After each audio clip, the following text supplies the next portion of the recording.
point in every band's life where the music stops being about trying things and starts being about knowing what to keep. Kings of Karma feel like they're in that space now.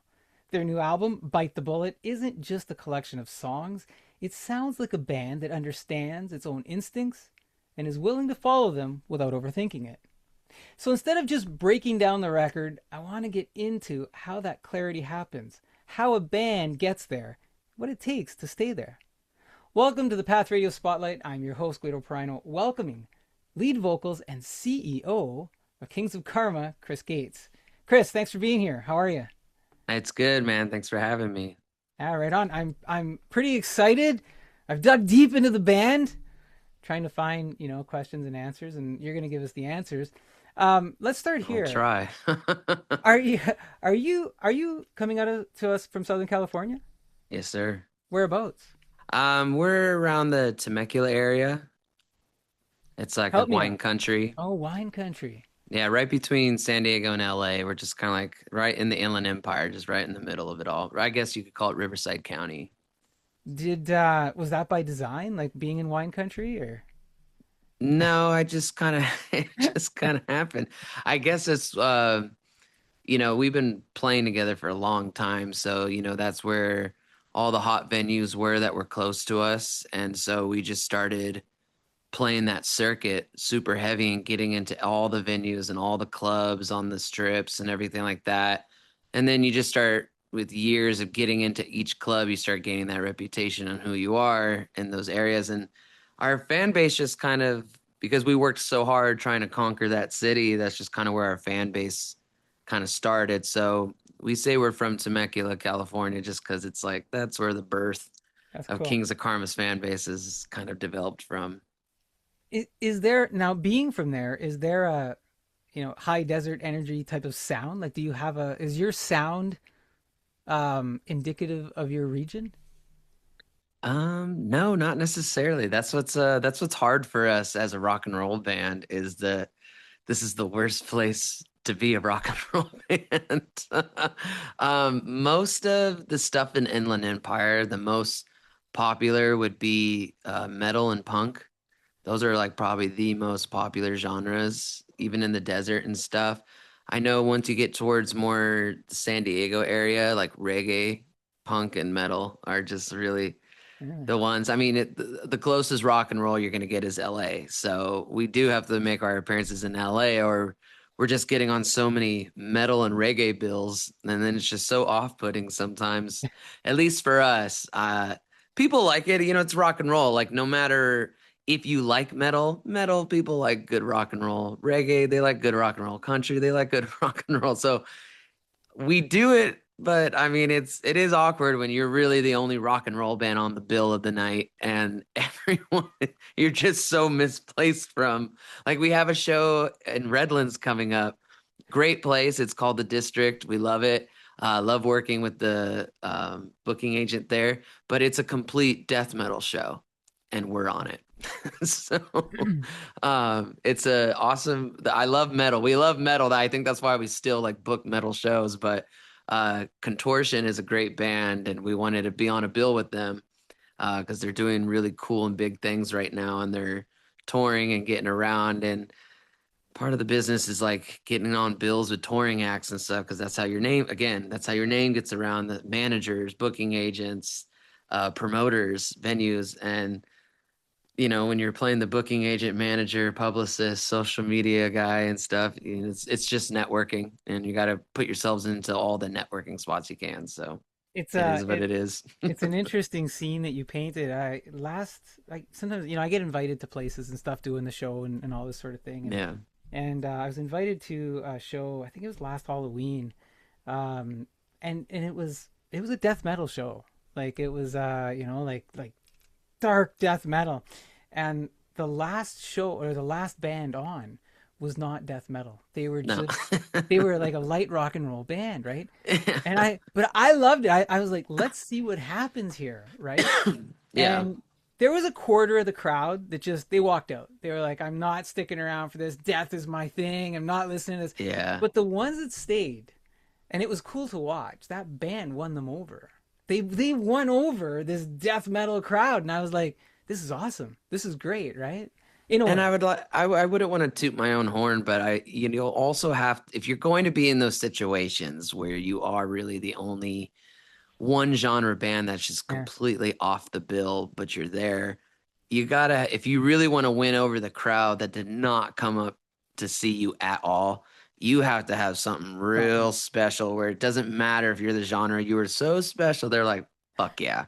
So I would like to say that we've been in this situation so many times and we are pretty damn good enough to where people are like, these guys are cool. Let's fucking stay for a moment. I'm gonna check them out. So we have at least that crazy Steven Tyler vocal approach on things. So it makes people go, oh, his Yeah, vocals are cool.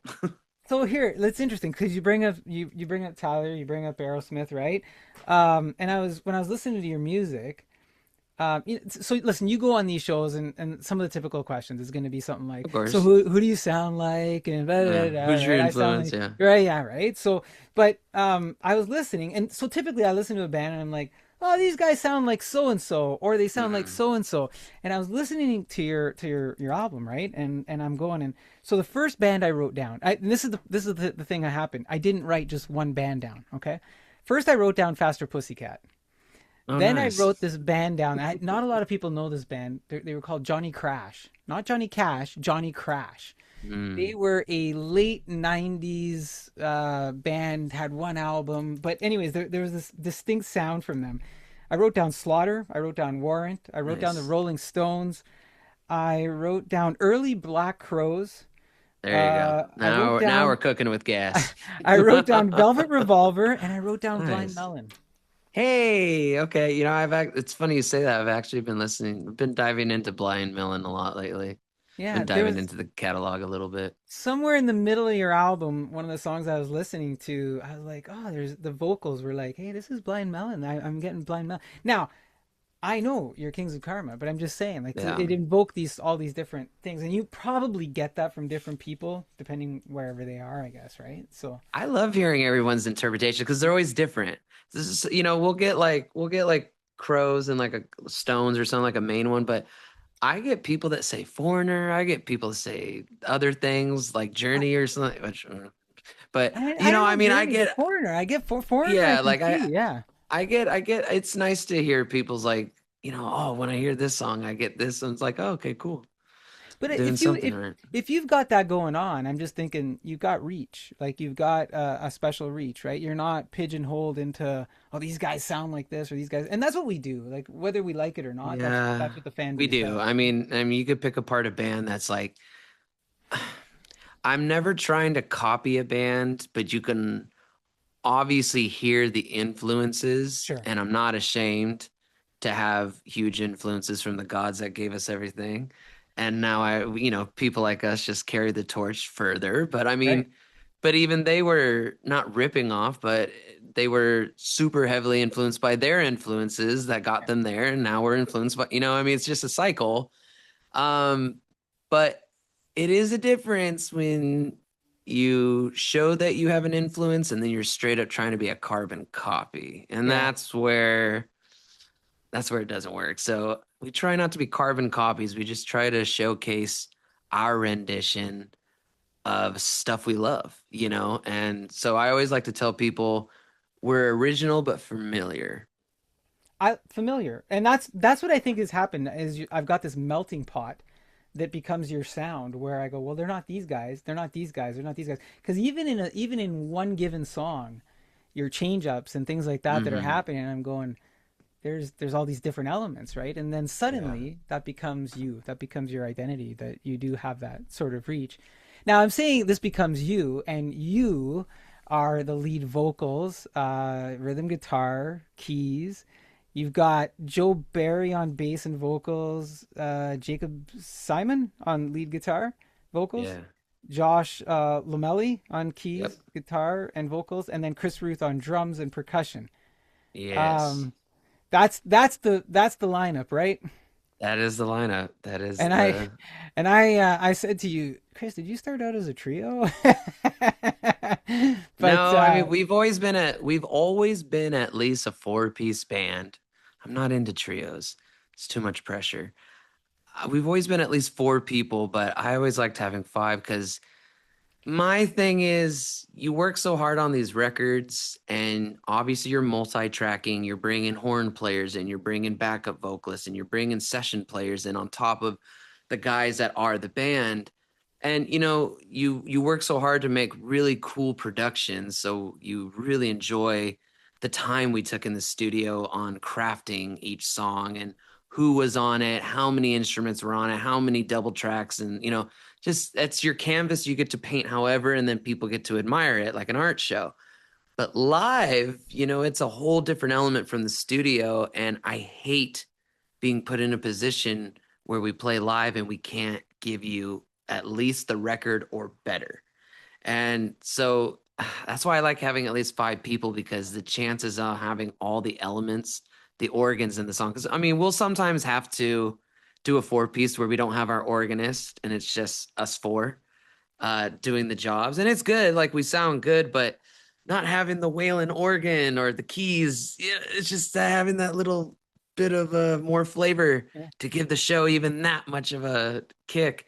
And then you're really into it, so you're getting the audience really into it, then they're into it, and they're and then you have this amazing show. So that's why I like at least having five or more guys, so we could just give you the right show every single time.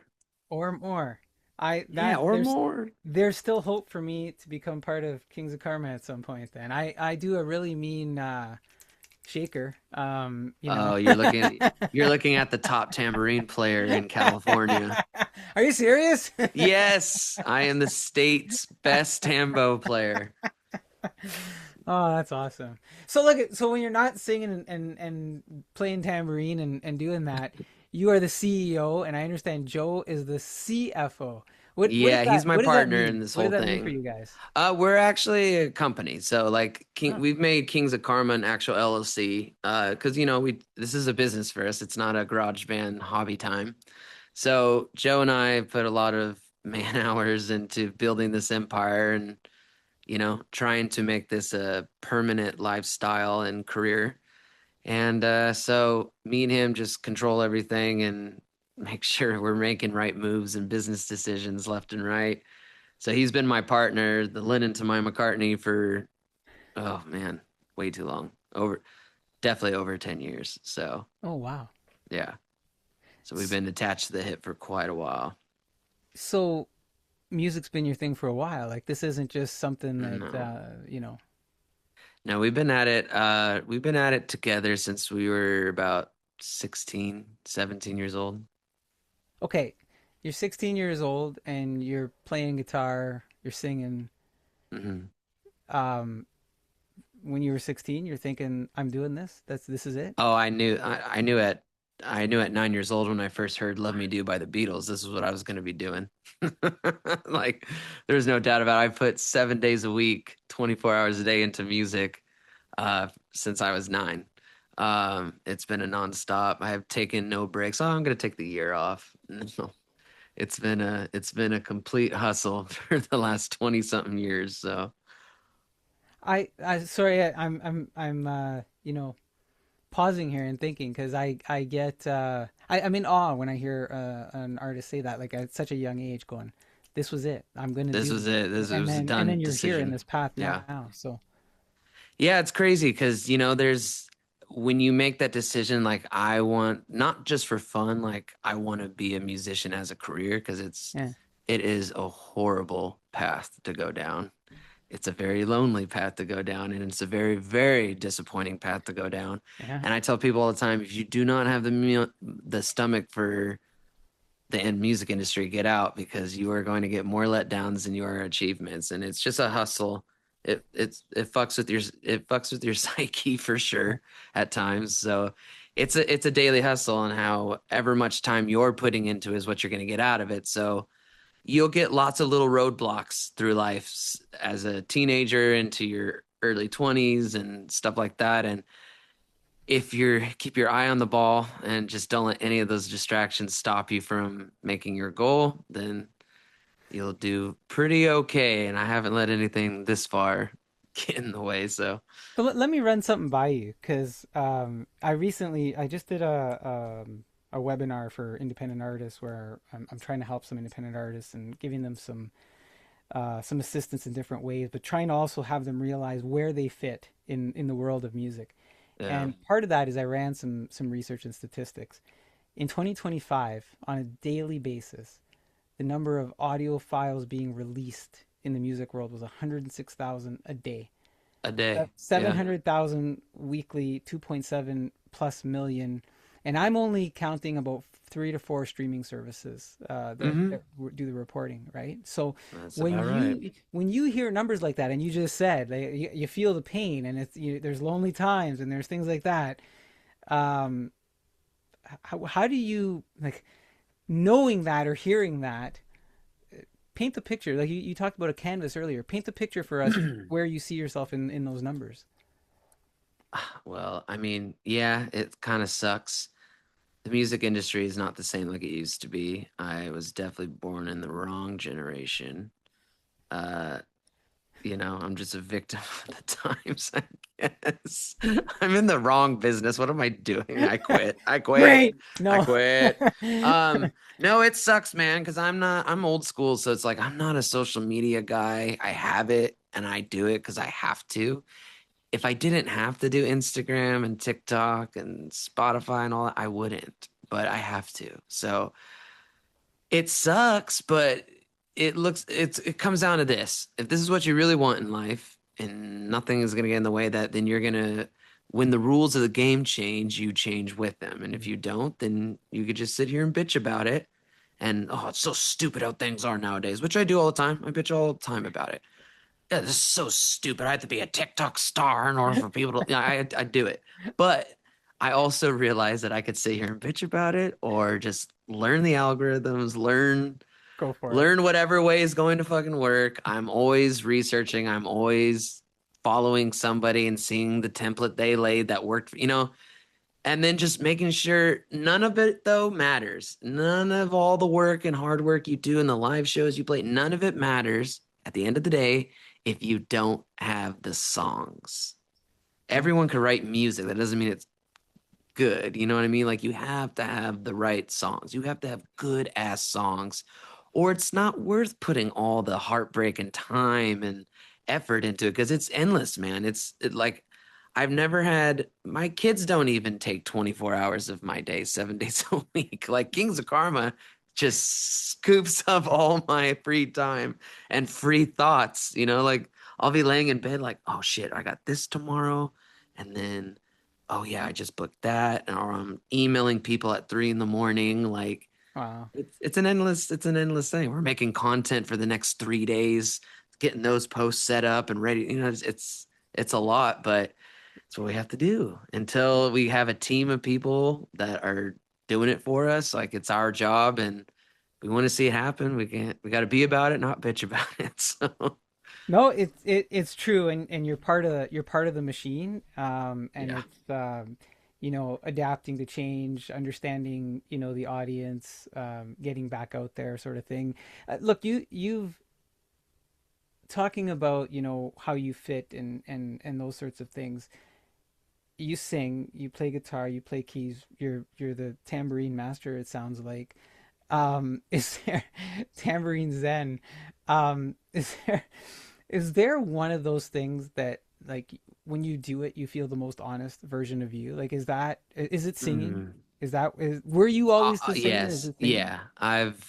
Yeah, when I first started off in music, it was immediately singing with the instrument. Like some people start learning guitar or they'll learn piano or an instrument first. And no, like when I heard the Beatles, it was done. I said I'm going to be the fifth Beatle. That's what I'm going to do for the rest of my life. I already had a path on what I wanted to do, and I'm a big history buff, big U.S. history buff, and stuff like that, and just a historian in general. Because even with music history, that's just my thing. I geek out on historical stuff. But I wanted to be president of the United States. I was dead on that. 8 years old, I could tell you every president in order, their vice presidents, their cabinet members. I knew, like I was gonna go in the Navy for 20 years, then get out, become a governor, move to the Senate. I really thought I was gonna be a politician. My mom was stoked about it. Like she was just so like, oh, what little kid do you know that's like, that's my goals as I'm gonna do it like at that early of an age. So she took me to DC to just experience all that. And my aunt asked me if I ever heard of a band called the Beatles, and I said no. And she goes, in my car, there's a red CD with the yellow one on it. I think you might like them. And I remember sitting in the back seat. This is like 2000, 1999, 2000 or something like that, maybe 2001. But I was just sitting in the back and I popped that stuff in my CD Walkman. And the first song was Let Me Do. And I just remember that first note right when the song pops up. It was like, it was like a drug that you could never ever get back. It was just such an instantaneous like, what is this? I need to get home immediately and get a guitar. Like this is what I'm gonna do for fuck being a politician. That's stupid. The opposite of when the music died. Yeah. Right? Like no more politics for this, mom. I'm gonna be a musician. And then it all went downhill. Well, you know what? Look, listen. I've learned some things about American politics. You still have hope. Like, I mean, No, I'm hey, good. no, but really, If you- even it might- more now, I would never want to but be I'm just anywhere near saying that. there is a potential upgrade here. So, Honestly, as an entertainer, I've learned I try to follow what Alice Cooper and Dolly Parton do. You won't know my politics. You don't need to know who I vote for. I'm an entertainer. That's my job. That's what we do together. If you have any kind of relationship with me, it's because I entertained you in some way. So it's like I try to stay out of it, especially nowadays. Everyone's it's triggered and wild. It's touchy, wild. and yeah, it gets evil, man. People are really hateful nowadays. So it's like I don't need to be a modern day John Lennon and try to be an activist. I'm good. I like Well, writing songs. Let's do that. is there a Yoko Ono that influence anywhere or No, I no? don't think anybody has an influence with Yoko. I respect her, obviously, because she's one of my idols, muses, and without her, we wouldn't have John Lennon. That's Mm. the truth. Without Yoko, there would be no John Lennon. So everyone likes to bash her and hate on her, but she actually is a very vocal point to the legacy that we all love. So It's a fresh take. It's a yeah, fresh she, take, she got right? my Everybody. respect for Yeah. life. I like No, her. that's all right. Um, let's talk about the album. Bite the Bullet, 11 song set. We were talking about the band. We know your CEO, Joe's CFO. I gotta get those right. But what's the role? What's the role everybody takes in making this album? Mostly I'm the main songwriter, so I do write most of the songs. Joe does help me write songs. I try to get input from everybody. And so it's always different because like, we could be all together and we all write a song on the spot. And we're like, oh shit, this is dope. And then I bring something to the table and then everyone starts putting their ideas on. Or Joe and I were sitting on the porch and wrote this and brought it, so it's always different. But a very high majority of the workflow is from me. Um, and then I always like to get everyone's approval. I don't like to just try to force everyone. No, this is what you're gonna play. So it's like everyone has input. I want to hear everyone's intake. I just will bring. Sometimes I bring a song that's completely done and everyone likes it. They're like, I liked the bass line you wrote, like Gummy Bears and Cigarettes. That was like my baby on the record. That was a song I recorded the demo that sounded pretty 95% what you hear was my demo Oh, at man. home. I did all the instruments. It was just one of those songs that like it was flowing in my studio. I had the bass there, I had the drums, I had the guitars. I'm the engineer, I'm the producer, so I'm like I'm in my studio. I just McCartneyed it by myself, did everything. And Joe and everybody was like, dude, that's a sick ass bass line. I'm not going to change anything. He played bass on it. Like, I didn't do all the instruments, but on the demo, like, Joe didn't change any ideas. He's like, dude, your bass lines are fucking solid. That's what I would do. So he just imitated what I did. So that song, sometimes you have a song where everyone just like, dude, I love the way you did it. I'm going to learn it just like that. Or I always leave it open and be like, dude, give me your take. What kind of solo are you putting on it? And so we do try to be a democracy in that sense and try to all work together on stuff. Um, I guess, you Do you, know, Chris? Do you think you're in the band honeymoon phase still? no, I don't think I am. We've been together for a while. I think we're past the honeymoon phase, you know. I mean, if you're getting along that well, right? Like, Yeah, no, we love working together. Nobody fights in the band. Like, we've had band members throughout the last 10 years, right? We've yeah, had people come and go, things didn't work out, or me and Joe weren't happy with, you know, uh people's productiveness and stuff because sometimes people want to be in a band and it sounds great and it's fun for a moment, but they're not putting as much heart and soul and daily hustle as you are. And no one is going to care about the project more than you. yeah. So those people fall off, or hey, man, we got to let you go. Like it's not working out. Or they don't like the way you run things and they want to leave. But I mean, every band has it. We've had those kind of members, but Did this you ever have an awkward one where it was like, hey, oh, man, we've had it's not horrible like a ones. bad breakup, Oh, like it's not gonna work out. What do you mean? You know, like that sort of oh thing. no, we've had some pretty Yeah. fucked up ones. But we always try to make it as like real, just honest and fair and logical and just black and white. It's nothing personal. It's just business. It's always Mhm. just business. It's nothing personal. I'd still get a beer with you, but I don't want you in my business. Like I'm trying to grow something and you're stopping progression, you're stopping growth, or you're not going the route we need you to go, or you're not getting there with us. You're kind of falling behind. Like it always just comes down to just straight logical business decisions. And if you want to be the best, you have to be the best. And so everyone we work with that's been in this band, this is such a great lineup because everybody wants that same thing. Everyone has been through, we've all been in other bands. We've all done the band politics and we've all experienced it. And at our age, we found each other and finally a group of guys that are on the same wavelength and want the same goals.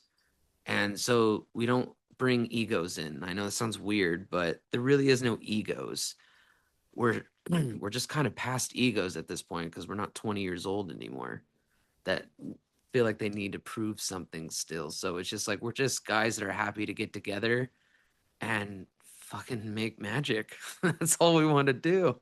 It's Like, simple as that. We're workhorses, so it's just like, just give us the stage, book us the tour, and we're fucking there. And we're gonna give you one hell of a show because that's the one time that you're gonna see all five of us at our rawest form.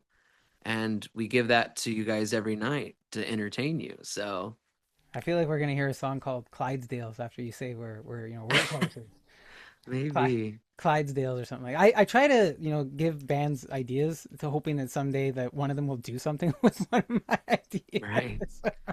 Anyways, long shot. Maybe. I Long mean, shot. the cool thing Um. is we haven't told anybody this yet, so you're the first to know. Oh, But we are actually finishing up a new single because we plan on releasing a record by the end of the year, a new record. oh wow. So we're gonna be releasing a new single soon. There's no date, but it's coming soon. And yeah, so there'll be more Coming things to soon. talk New about in the next single. month and a half. Maybe that means you're gonna come back. Talking about music. So, your Bite the Bullet album, you dropped that on in March 2025, and then a few months later in September, you dropped Falling to Pieces. Mhm. Um, is was that by design? Why so close? Is that a song that could have been on the album? No. So that was our producer's idea because that's just how, as I'm learning, that's how the algorithms work right now with Spotify and stuff. The only way naturally and organically without buying a company to get you your followers and likes and monthly, all those are scams. They're all scams. They're all bots. Oh, we don't do bots. That'll be the main thing they advertise. No bots. Bullshit. You pay for it. That's what you're getting. But if you want to grow it organically and naturally, here's some steps you can take. So what I've been learning is that if you are releasing a new single like every 6 to 8 weeks, um, the algorithm of Spotify starts learning Hmm. what you're doing, and then it starts pushing you out to people, and it starts putting you in the explore pages, and referring you and stuff like that. So I don't know if it's going to work, but that's what we're trying to do. But he was just saying, the summer's here. We're still advertising Bite the Bullet, but like, Yeah. let's keep that algorithm hungry and let's feed it another one. So we're like, okay, yeah, fuck it. Let's do another song. I'm not gonna say no to studio time. That's my happy spot. So Yeah. It's a leave me great in a song. studio, leave Yeah. me in a studio for like 14 hours with all the instruments and somebody willing to press record, and I'll get you something at the end of it. Um, so I'm like, yeah, let's get in the studio. And I knew we were going to make another record. And, sometimes I already have songs that are in the vault, kind of waiting to come out. It could be a riff that I wrote 4 years ago, and finally we figured out the code to finally write the song, or it's a song I just wrote, or, so I'll have stuff kind of like, okay, this will go in the next batch. And Falling to Pieces was just one of those songs. I wrote the song and I kind of was just holding on to it for an album filler. I did not consider it a single whatsoever. It was actually the band's idea to put it out as a Hmm. single. It was not my choice. I just thought it was a really good song, and I love. I don't like the hit singles. I like the other songs on the album that are really good that don't get the radio play, and that the album fillers, as I call them. Those are the songs I like. So I always try to make sure that I write really cool songs other than the singles. So if you're not just listening to singles, you're like, oh, this song's fucking dope too. Let's go. So that's what that was. And we were kind of just looking through songs, like, which one should we pick? And everybody heard that one. They're like, that's it. That's the next single. I'm like, what? This one?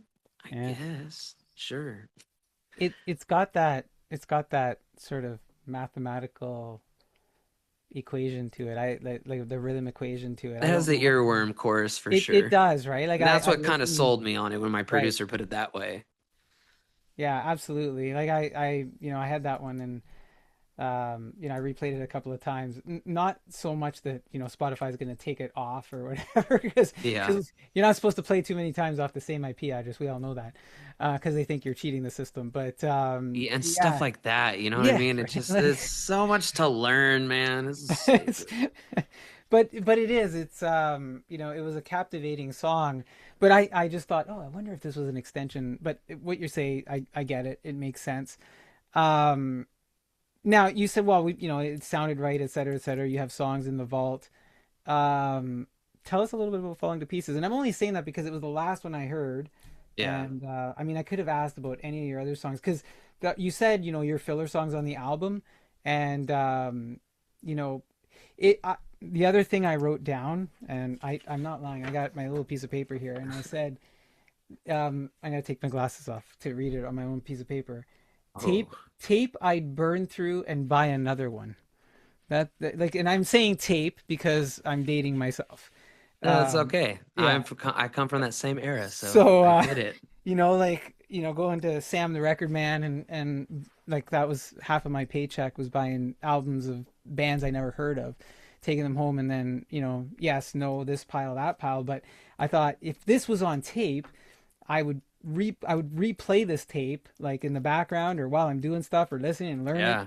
and it'd be one of the ones I'd burn through because I think as I'm going through the list of them and listening, I just want to keep listening. It wasn't, oh, this is, oh, let's fast forward this one. It was like, Yeah. no, man, your filler is good filler if that's what you're calling it. But Yeah. Well, I mean, we work really hard on the decisions we make. If we have way too many songs, what's going to be the 11 or 12 we're going to put out? You know what I right, mean? So we think about those things.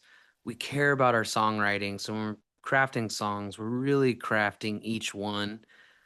And I mean, we always try to write a song in the sense that this could stand on its own as its own single, even if it isn't the one we put out. The fact that it could, because it's strong enough that, like, You Win Again, it's the second song on the record. It's a great yeah, song. It could totally stand on itself it as a could, single. yeah, Sugar Mom is one of the singles. yeah, Giving Cup, a lot of people like. The Tempest, I really didn't care for that song, but people go nuts for that song yeah. live. So I'm like, who am I? I could think I know something, but it really is preference. It's what everybody wants to listen to. So I don't know, but I could tell you that Bite the Bullet was really handcrafted to where all 11 songs are just straight bangers. If you have 42 minutes of your day, it'll be the best 42 minutes you use that week. Uh, it's a great listener, and it's it's a great album. You know, The we're other thing stoked I'll with it. say is whoever's responsible for the arrangement of the songs, Like the I production. well, the order, right? Like, well, yes, the arrangement of each song, and then the arrangement of how they're in order. Don't change it. Like it just No, was like I, sometimes I Joe and listen I to it. pick the arrangement. Every You did, album, we eh? sit Yeah, down and we're like, okay, and we really think about yeah. start to finish what kind of journey we're taking It you worked. on. It really worked. So that's something that we always be like, Yeah, I wonder if anybody will ever notice yeah, how the songs really are placed to take you on this journey. Because that's something we will literally spend a whole yeah. night smoking a joint and straight up just figuring it out. No, I don't like that. Let's put this one after that because Yeah. then it's gonna flow into, like we think about stuff like that. That so I noticed it, I and because sometimes appreciate it. I'll listen to an album and I'll be like, oh, I wonder if they should have put this song here or this because of the way it blends. And as I was Yeah. listening to it, I was like, this is a really well arranged compilation. I like to So put it like it's a live show. yeah, If you were gonna come see Kings of Karma play 11 songs and this was the set list, that's the flow of the show that it would go. Where the slower songs are, like Gummy Bear yeah, and Cigarettes, like the first kind of chill vibing song, that's track 6. yeah, You know what I mean? And then you got Cut You Loose, which is like the ballad, and that's towards the end of the show. yeah, Because you don't want to put your slow songs at the beginning. You want to kick them in the mouth right in the yeah. beginning. I like That's that. what we say every night. Like, do we ease them into it starting off, or do we kick them right in the mouth? And then sometimes we're like, nope, let's kick them in the mouth straight up, just boom, rock and roll. So So yeah, I'm curious because we're talking songs, arrangements, all that stuff. And sorry if I'm going a little long. no, you're Um, good. I'm curious if there was a song that you recorded that, whether it's this or another one, maybe that we haven't heard. Maybe it's on the upcoming, maybe it's the new single, maybe it's the album, and you can only tell us a little bit. But that's taken a lot out of you to put together. Like what song did? Yeah, do you have, and you don't have to name it if it's not already out there. But is there a song that's you've labored it, but it's gonna be worth the labor, or Recently or like in the past? anytime? Oh, anytime. Yeah. Um, let's see. I don't know about any song in particular that was a real crazy amount of labor of love. I could just tell you that the album experiences with our first album, Mm. Chemical Sunsets, and then our second one, Bite the Bullet, we dealt with a lot of bullshit uh in the making of those albums where it started off great and we're really enjoying it. And then towards the end, it got real rough and it became stressful. And it's like, now we got a deadline and we got to get it done. And this is happening. Like, it's weird. So Hmm. I don't think a song in particular that like I just couldn't get it right. Um, it was just more making of these records. I was like, all right, we're done. Let's go. I'm over this. Let's get this shit out. Like, it's good.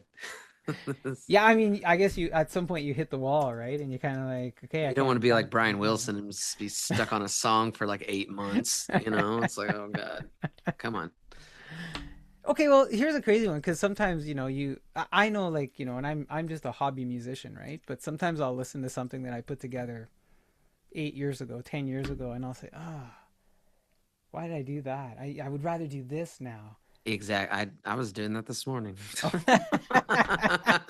Like, man, I've gotten so much better.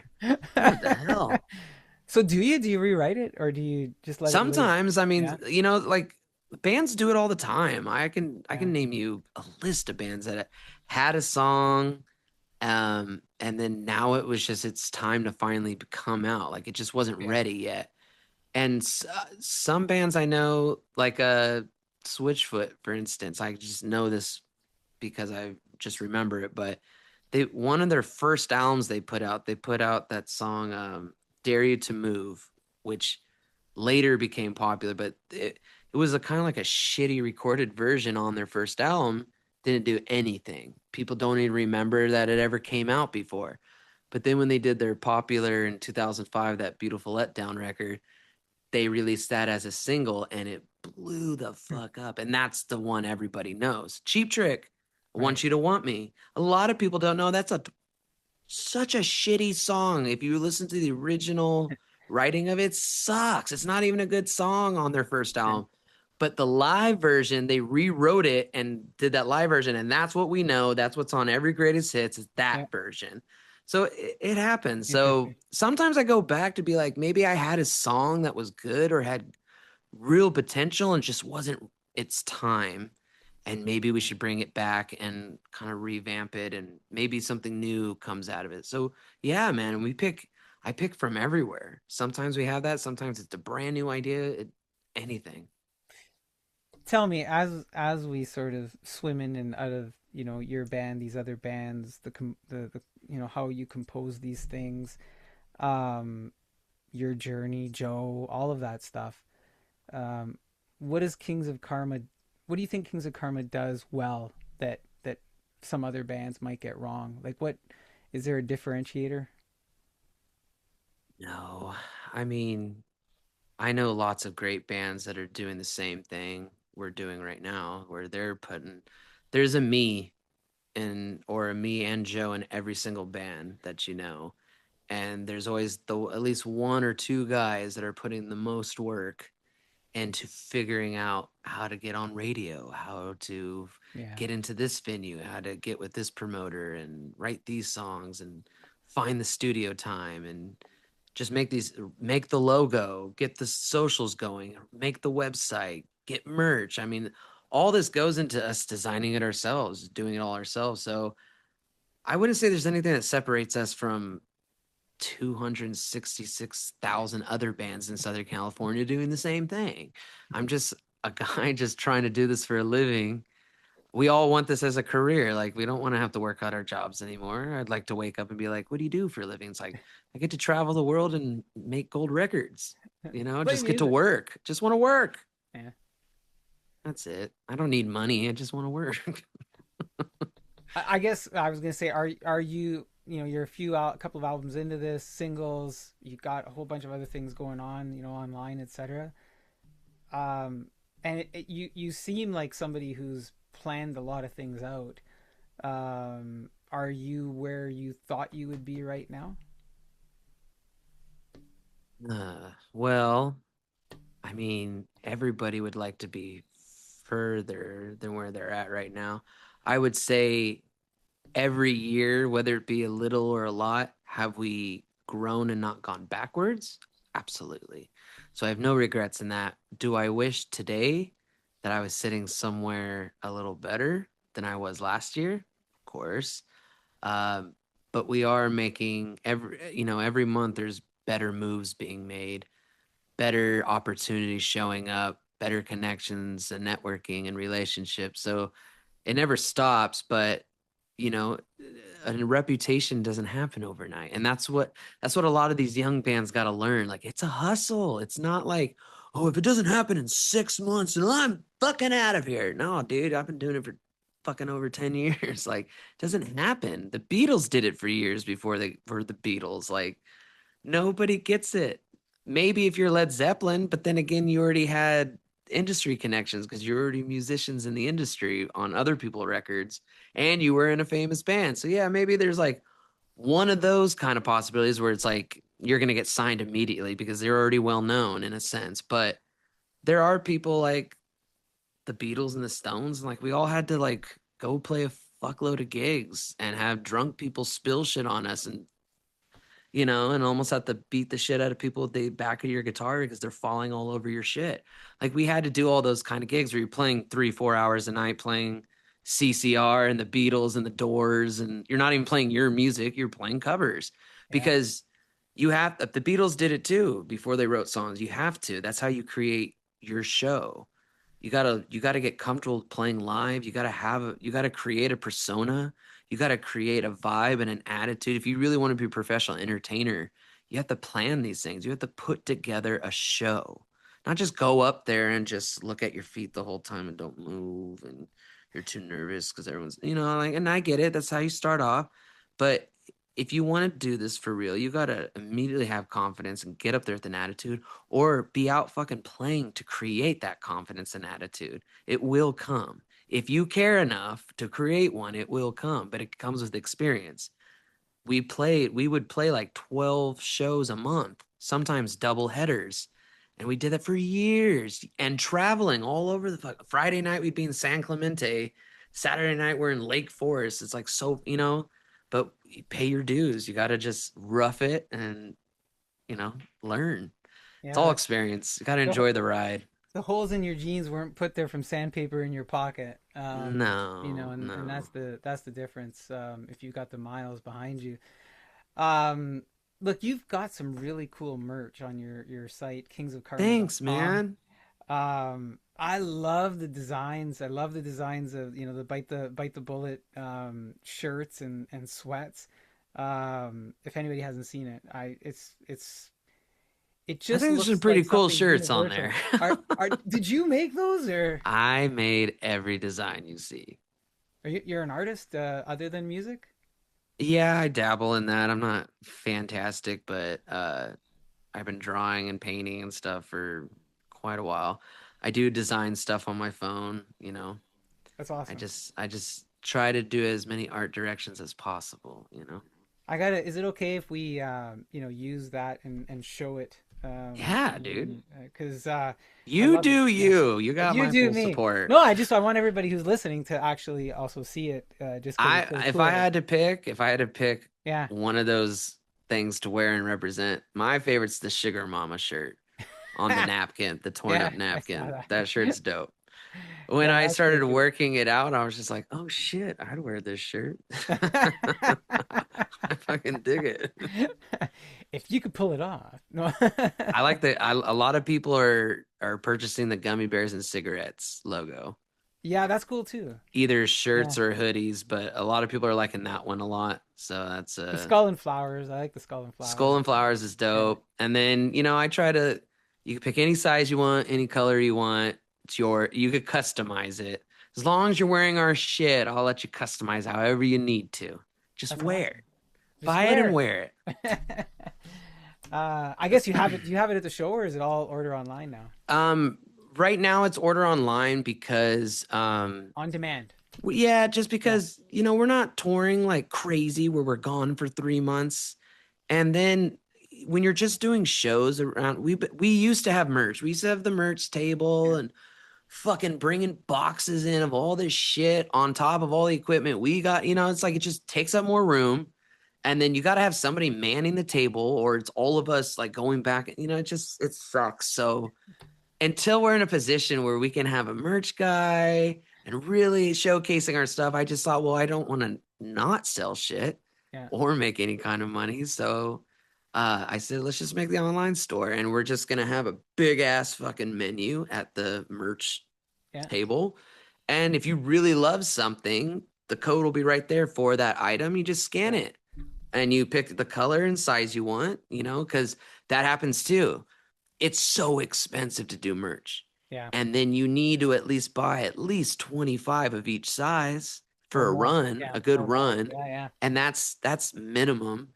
And that right there for medium, large, extra large, double XL, and small, dude, that's over $1,000. Oh Like yeah. that Yeah. that gets expensive. So, and then a lot of times we'll get somebody who's a 3XL, or they have a relative but they're 4XL, and it's like it gets expensive. That each size you go up, it becomes more money, and it's like there's not enough people buying 4XL for us to have 4XL, but that person does show up, and it's like, oh shit, sorry, man, we So don't we make have it easy. anything, you Live know? shows, you can scan the code. Yeah. If you're just listening and like, yeah, man, I wanna have that kingsofkarma.com, and the great site. You just click on merch, and there's a lot of options there, a lot of good choices. So Try to make it um, friendly and easy. it is. It totally is, right? I was very drawn to it. So, you talked a little bit. I know you. Thank you for introducing the fact that you're got a new single coming out. You're working on a new record.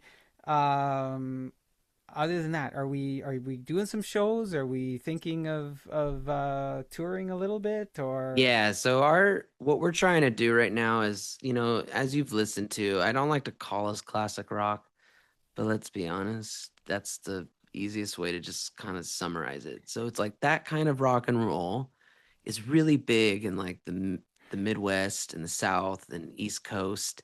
They really appreciate that kind of music over there. And I just feel like in Southern California, it's not really appreciated the way it is in a town in Ohio or Michigan, or Michigan. Yeah, I was gonna Illinois, say Michigan. Yeah, Tennessee. So it's just like, yeah, we're really trying to focus on getting on FM radio stations out there and just really trying to push for us to build an audience out there so we can go out there because there's no point in going out there if you don't have an audience. I'm not going to go fly all the way to Nashville to play a show for seven yeah. people. So you got to kind of create a buzz online to where there's a demand for you to go. And I just feel like if we can really get seen and heard over there, I feel like this will take off a bit faster than it is to my liking. But Yeah, yeah. yeah, that's what we're trying to do. But we do have a big show coming up. We're really stoked about. We haven't made our announcement online yet. You're just getting the first of everything. We're about to make an announcement, but we have some awesome, awesome rockers from Northern California, Red Voodoo.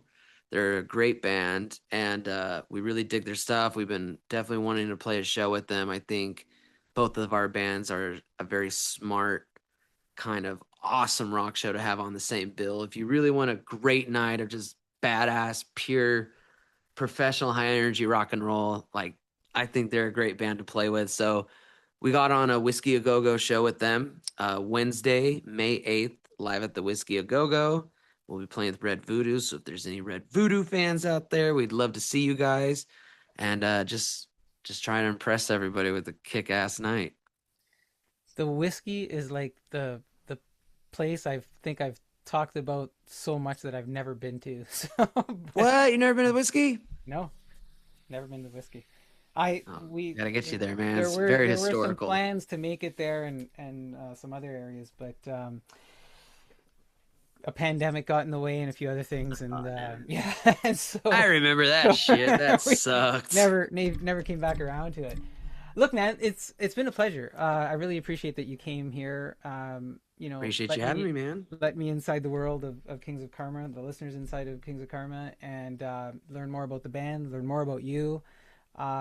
Before we close things out, I know I've asked you a lot, but just in case, is there anything that you'd like to leave us with? Maybe I didn't cover something that you thought, hey, yeah, Just, if you like good music and you like a band caring enough to put in a hustle to make you happy, and entertain you, we're that band. We hope that everybody definitely visits kingskarma.com, go to our Spotify, become a monthly listener. Without you guys, we can't do what we do. So I would like to say it's not all for nothing putting all this time in. So if as long as we get out to you guys, I think you'll be impressed. I think you'll like it. And we hope we get to play a show for all of you lovely listeners out there sometime soon. that is Chris Gates coming to us from wine country. Not the night train, but bite the bullet. The CEO and lead vocals of Kings of Karma. We really appreciate the time here on the Path Radio Spotlight. Let me leave you with these thoughts that should lead you tapping into Kings of Karma. Bite the Bullet feels like a record that doesn't try to force clean endings. It leans into the tension, the push and pull, the moments where things don't quite resolve. Whether it's something like Selfish Lover or Cut You Loose, there's a through line of people dealing with things in real time, not after the fact. And even with Falling to Pieces coming outside the album, it still feels connected to the same space. Like the story didn't stop when the record did. So for anyone listening, don't just pick a track. Sit with it front to back. You heard me say that. Chris, thanks for the conversation. We'll be watching for what's next. We will have all your socials in the show notes. Of course, your music on the Path Radio. Best wishes to you and the band. I am Guido Prano, your host on the Path Radio Spotlight. I hope you'll come back in the future and take care. Thank you.